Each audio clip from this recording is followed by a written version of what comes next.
যোগী বাবা তো এই জঙ্গলের কথাই বলেছিল, কিন্তু কোথায় সেই শিবলিঙ্গ? হ্যাঁ, উম, উম, উম, উম, উম। আজকে কাঠ কাটতে অনেকটাই দেরি হয়ে গেল, অন্ধকার হয়ে এলো প্রায়। আজ কাঠটা একটু বেশি কাটা হয়ে গেছে, বোঝাটাও ভারী হয়েছে বেশ।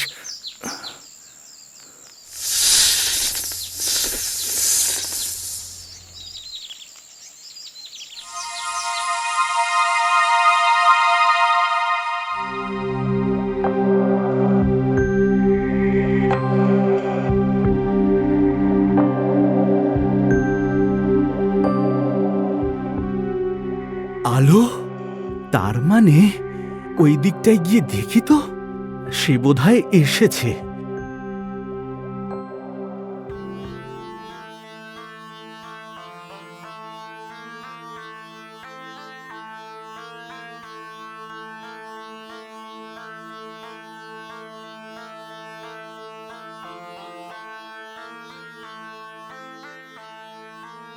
নাগমণি, নাগমণি! এই নাগমণি যোগী বাবার হাতে তুলে দিলে যোগী বাবা আমাকে অনেক অনেক ধনরত্ন দেবে, আর সেই সব নিয়ে আমি অনেক অনেক ধনী হয়ে যাব। আমার প্রিয়তমা স্ত্রী তো এখনো এলো না।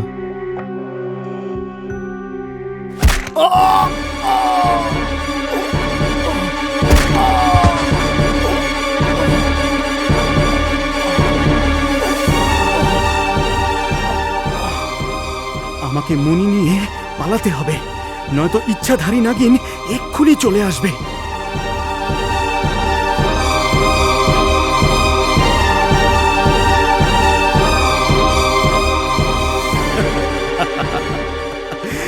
নাগমণি আমার হাতে, অবিশ্বাস্য!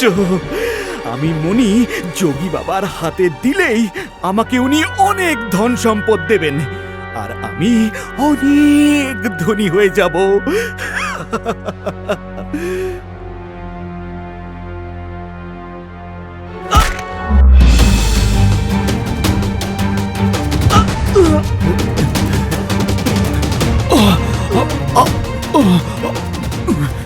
মণি, মণি তুমি নিয়ে যেও না।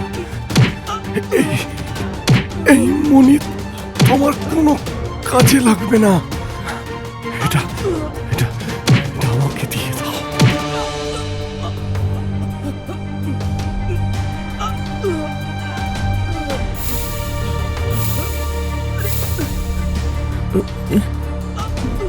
লোকটাকে এইভাবে লাথি মারছে কেন? ওর বুকে যে তীরও বিঁধেছে। আমাকে ওই দুষ্টু লোকটার হাত থেকে ওকে বাঁচাতে হবে।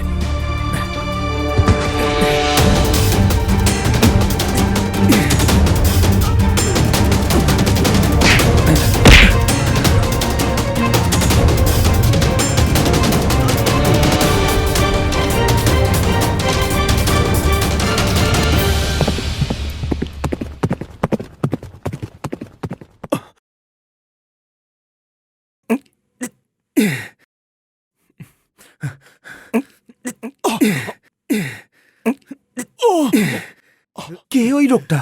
আর আপনি এই জঙ্গলে একা কি করছিলেন মূল্যবান রত্নটি নিয়ে? আমি আমি কোনো মানুষ নই।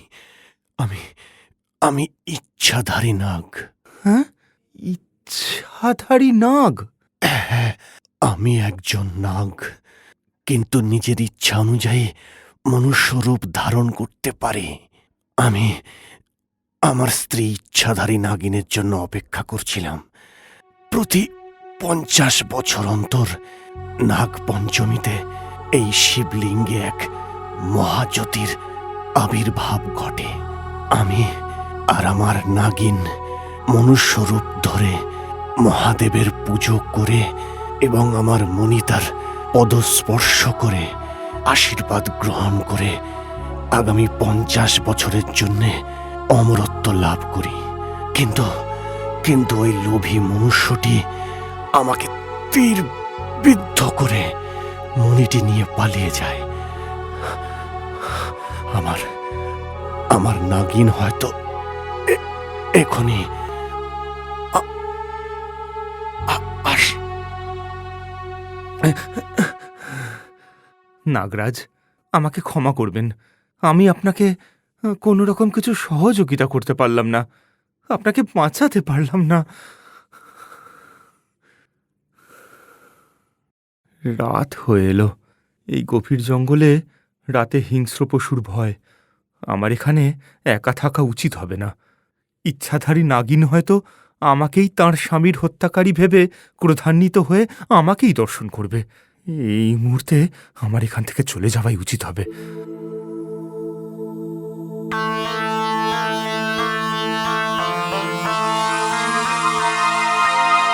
নাগরাজ, আপনি কোথায় নাগরাজ? অনুগ্রহ করে লুকিয়ে থাকবেন না। আমি জানি আমার আসতে একটু দেরি হয়েছে, তার জন্য আমি ক্ষমা প্রার্থী। আপনি আমার সামনে আসুন নাগরাজ। আপনি কোথায় স্বামী? মহাদেবের পুজোর সময় হয়ে এলো, যে কোনো মুহূর্তে মহাজ্যোতির আবির্ভাব ঘটবে। আপনি শীঘ্রই সামনে আসুন নাগরাজ। নাগরাজ সাড়া দিচ্ছেন না কেন? উনি কি এখনো আসেননি? নাগরাজ!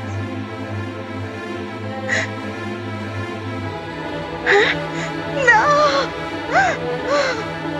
আপনি আমাকে ছেড়ে যেতে পারেন না নাগরাজ। আমাকে ছেড়ে যেতে পারেন না। এ কি, মণি কোথায় গেল? ও, বুঝেছি, কোন লোভী নির্দয় মানুষ মনির লোভে আপনাকে হত্যা করেছে। আজ নাগ পঞ্চমীর পবিত্র দিনে আপনাকে আমার থেকে আলাদা করেছে। আমি আপনার শপথ নিয়ে বলছি, যে আপনাকে হত্যা করেছে তাকে আমি ছাড়বো না। আমার শরীরের সমস্ত বিষ আমি তার শরীরে ঢেলে দেব। আমি যেভাবেই হোক মনি খুঁজে বের করে আপনাকে জীবিত করে তুলবো।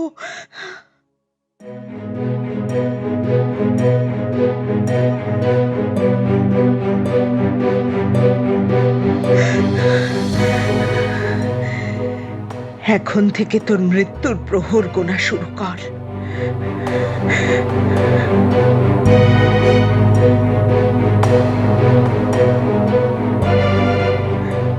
মহাদেব, আপনার নিরাপদ আশ্রয়ে আমার স্বামীর মৃত শরীরটা রেখে গেলাম।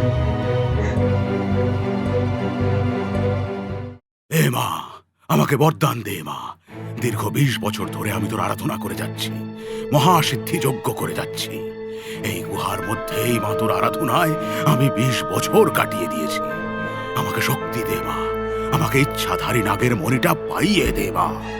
আজ নাগ পঞ্চমী, কোনো ইচ্ছাধারী নাগ যেন তার নাগমণি নিয়ে শিবলিঙ্গের পূজা করতে আসে। মণি পেলে আমার সিদ্ধি সফল হবে, আমি সর্বশক্তিশালী হয়ে যাব। যোগী বাবা, যোগী বাবা, আমি নাগমণি পেয়েছি।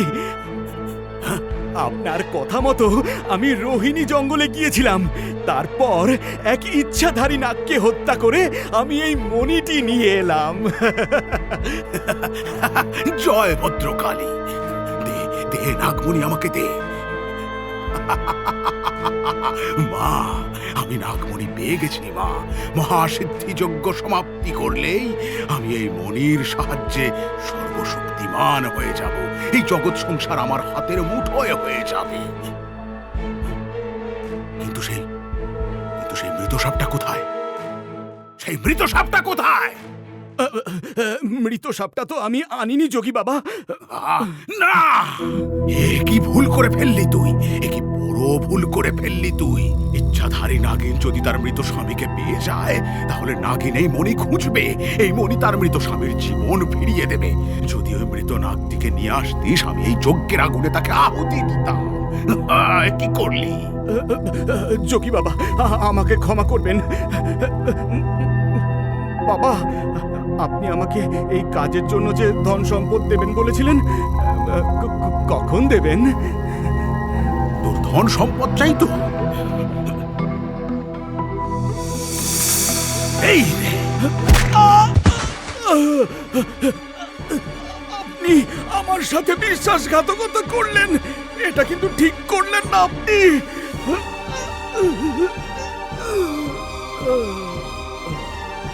আমি কোনো মতেই এই মহাসিদ্ধি যজ্ঞের আসন স্থল ছেড়ে কোথাও যেতে পারবো না। আমার 20 বছরের কঠিন সাধনা তাহলে অসম্পূর্ণ থেকে যাবে। নাগিন যদি ওর মৃত স্বামীকে খুঁজতে খুঁজতে এখানে চলে আসে, আমি বুঝে নেব তখন। ওই নাগিনকেও সাপে পরিণত করে আমি যজ্ঞে আহুতি দেব। হে মা ভদ্রকালী কপালিনী।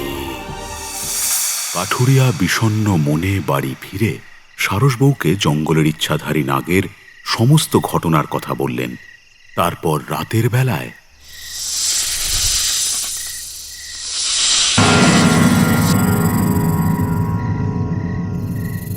কই গো, শুনছো? তুমি হাতটা ধুয়ে নাও, আমি তোমায় খেতে দিচ্ছি। হ্যাঁ, তুমি খেতে দাও, আমি হাত ধুয়ে আসছি।